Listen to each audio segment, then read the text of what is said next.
There's a thing called worlds colliding, and that's going to happen right now. Chael Sonnen joins us. Tommy Dreamer joins us in studio. Guys, you've never met before, right? Nope. You a fan of his? We don't have to meet. It's a small world. When I'm in the presence of greatness, I know it. What's going on, Tommy? Nothing much, my friend. Hanging out. Pleasure to finally meet you, get to talk That's to you. a hardcore legend right there, Landsberg. I was just talking to Paul Heyman. I asked about two guys. I asked about the Sandman. I asked about Tommy Dreamer, and Paul Heyman said to tell Dreamer hello. Tell him I said what up. So I'm not going to ask you which of what you do is better, calls for better athleticism. I want to talk about danger right now. I would have to say, you tell me if you agree with this, Chael, that what he does is more dangerous than what you do.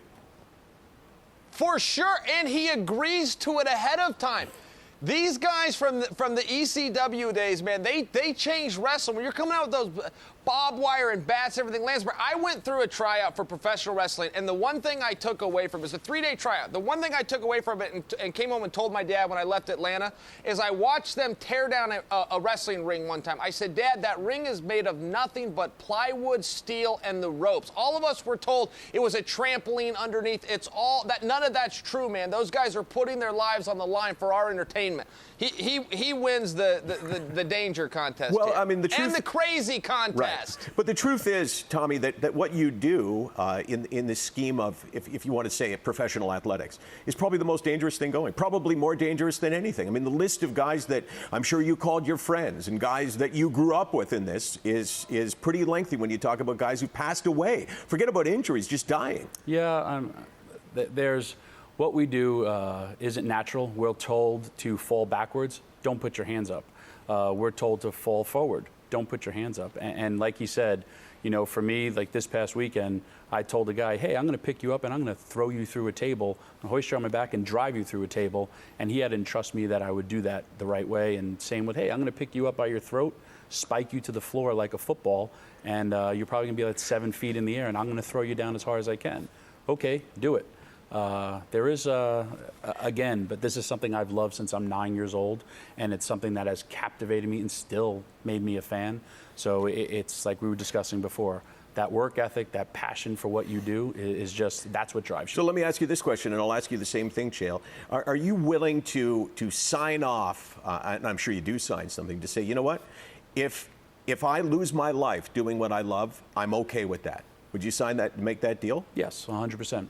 And I think same with NASCAR drivers, boxers, football players, baseball players. We all take an inherent risk, hockey players.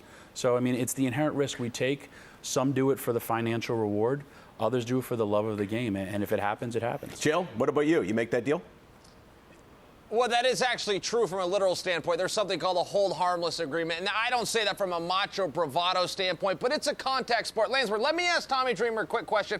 I've always wanted to ask a wrestler this. Tommy, do you ever work out a spot before the cameras are rolling, get to the top of the cage or get to where you're about to jump off onto a table and second guess it and go, man, I'm out. This sounded good in the back. I don't have the guts to do it. Does that ever happen to any wrestler?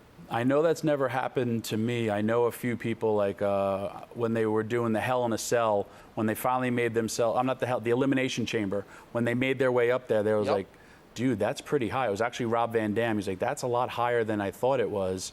And then, so he kind of was second guessing it in himself. I know for me, one of the most dangerous parts, I wrestled a wrestler named Brian Lee. We're on a scaffold match where we wrestled, build a scaffold, put rings in the thing, and Brian just grabs the top of the building, starts choking me with it. You know, I'm selling it.